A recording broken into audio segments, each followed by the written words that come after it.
Recently, I found myself in a bit of a reading slump, so I kind of thought it would be interesting to do a video about ways to get out of a reading slump, things that I do specifically to get myself out of a reading slump. And if you have any tips or tricks to get yourself out of a reading slump as well, please leave them in the comments below because I feel like most of the time these things work for me, but I could definitely use more ideas. So I find reading slumps for me kind of happen for different reasons. A lot of the times it's because I read like a 5-star amazing book, like the most perfect book ever, and everything I read after that for like the next month just doesn't compare, and so I get into a huge slump because I just want to be back in the book that was that good, which is super frustrating because I love reading a perfect book. Who doesn't? But it is normally followed by a reading slump, which sucks. I also find I can get into a reading slump if I've been reading the same genre too much, the same author, or sometimes if I just get kind of interested in a different hobby for a little while, like gaming, or I'm not gonna lie, honestly, like watching shows or movies or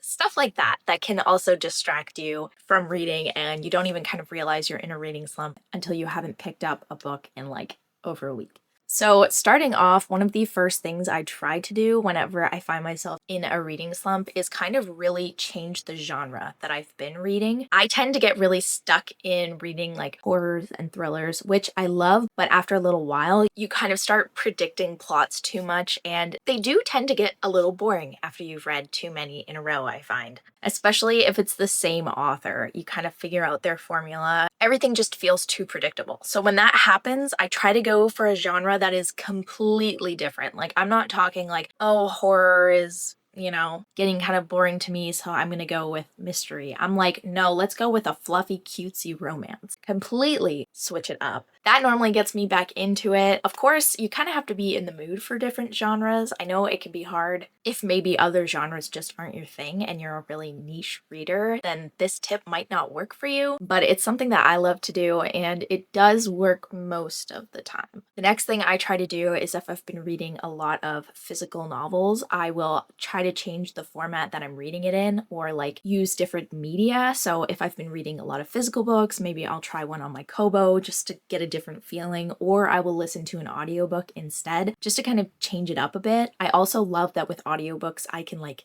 clean around the house or like do a puzzle or something like that at the same time. So maybe if I'm not 100% in the mood for reading, I can also do something else while listening to the audiobook and power through my reading slump, but also kind of take a break from holding a physical book. Another thing I really like to do is take a break from reading altogether. Like sometimes that can be a week off, 2 weeks. If you need a month, take a month and instead just focus on other hobbies. Sometimes your brain's kind of telling you like, hey, we're in a slump because maybe you just need a break from reading. When that happens for me, I just like to go to my other hobbies, normally gaming, but sometimes like I'll get into a show or something like that. I feel like sometimes you just need that kind of break and you need to focus on other things in your life as well before you can kind of get back on track with reading and get really into it again. The next thing I like to do is actually watch reading vlogs. I know that that seems kind of weird, but it's kind of this monkey see, monkey do mentality I have, and I find whenever I watch someone else do something, it makes me kind of want to do it a little bit more. So if I watch a cozy reading vlog, it kind of makes me want to have just like a cozy day and make myself a mug of tea and just read for the afternoon. I don't know if other people get like that, but I find I'm like that all the time. The next one I'm going to say maybe take with a grain of salt because this could be a very dangerous way to get through reading slumps, but I'm going to say it anyway because I do find that it can work sometimes, and that is buying a new book. Now, you don't have to buy a brand new book. You could go to a thrift shop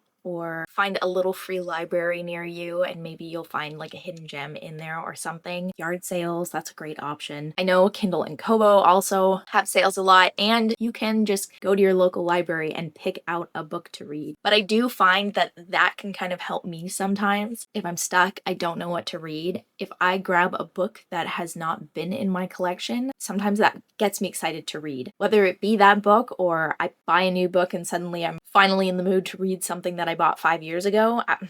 If it works, it works. Just be careful you don't want to get yourself into like financial ruin because buying books works for you, so you just buy all of the books. Not a good idea. Not so much of a good idea. Another thing I do to get myself out of reading slump, which this is gonna sound really weird, but hear me out, is I will use reading as kind of like a reward. So if I'm going around my house and like cleaning things, I'll be like, okay, if I clean the sink in the bathroom, then afterwards I'll read a chapter of my book. And I kind of use it as like a reward. So I'm like, okay, I finished cleaning. Now I can sit and read a chapter. If it's like short chapters, I'll read 2 or 3 and then pick something else to clean, do that chore, come back, read another chapter. And it makes me want to actually just sit there and read more because I'd rather be reading than cleaning. This only works though if you don't have like your phone right next to you. You're not going to get distracted by that. You cannot say like, oh, I'll just scroll through TikTok instead this time, because we all know you're going to get sucked into that for an hour and not read a single page of your book. So I guess that brings me to my next point, which is put your phone away. It's the hard truth. A lot of the times I find I get into a reading slump because I'm intending to read my book, but my phone ends up in my face instead. Literally leave your phone in a different room. Like, don't even look at it.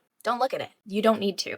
Read your book. I know it is so much easier said than done, but it does help. It really does help. Just pop that sucker in a drawer somewhere and try to forget about it for a few hours, and you'll be surprised at how much you actually read. I think we are to my last tip of trying to get yourself out of a reading slump, and that is change your scenery. So I find myself a lot of the times reading in my office, but sometimes I come up here and I'm like, ugh, I'm just not feeling it. So I try to either read in my living room or out on my lawn. I have like a beach mat that I set out, and I like to sit out there and read for a little while if it's not too hot or too buggy or raining, obviously. But it would even be great if you're the kind of person who can read around other people, and you could go to like a cafe or maybe the library and bring your book and read in there, or the beach, anywhere else if you have to. Just try to change your scenery up. Maybe that's kind of what's getting you in a funk. Fresh air does you good too. So maybe you've been cooped up a little bit too long and you need to just go and sit outside for a little bit with your book. Find a park bench or your front porch or something like that. But with that, I think that's going to do it for me for this video. Hopefully I gave you a few ideas on how to get out of a reading slump. Sometimes nothing works and the slump's just going to happen. You just have to kind of go with the flow and read when you're in the mood for it. It can be so frustrating, especially if you're trying to hit like a certain reading goal, or maybe you're buddy reading with someone. That's happened to me where I was buddy reading and I just couldn't keep up because I got in such a slump. But anyway, it'll be okay. Just go with the flow. Hopefully you can get yourself out of it. And with that, I hope you have a great rest of your week and happy reading.